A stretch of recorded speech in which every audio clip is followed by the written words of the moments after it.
Bunny's bedtime. It was Bunny's bedtime, but she didn't want to go to sleep. I feel wide awake, she said to her dad. So Bunny's dad tucked her up in bed with her cuddly brown teddy. But Bunny still didn't feel sleepy. What if I'm awake all night? She asked. Dad smiled. Don't worry, he replied. I'll tell you a special bedtime story. Bunny nodded. So he began.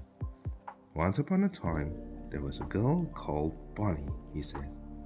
She lived in a magical land where all the animals could talk. One day, Bunny got lost in the woods. It was nearly bedtime, so she asked Owl if she could sleep in his nest for the night. Owl said yes, but when Bunny climbed into his nest, she found it was a bit too small and prickly for her to get comfy. Bunny asked Fox if she could share her den for a night. Fox said yes, and Bunny crawled in, but it was very squashed in the den, and Bunny didn't like it at all. She climbed out and searched the wood to find somewhere else to sleep.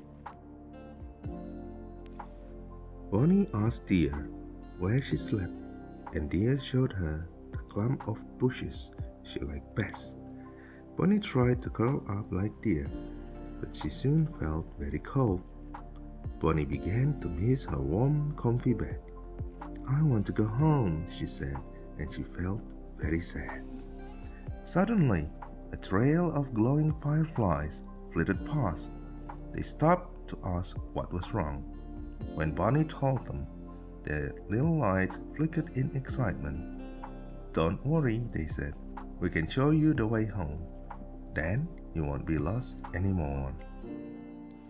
Bunny followed the fireflies along the path. They went past Deer, Fox, and Owl on the way home. When Bunny arrived, she gave her dad a huge hug. He tucked her into bed, where she went to sleep right away. And that is the end of the story. That was a lovely story, said Bunny. Was it about me? She asked, giving a big yawn. Before Dad could answer, Bunny had closed her eyes and was fast asleep. Good night, Bunny, he said gently. Sleep tight and dream of all your forest friends. The end.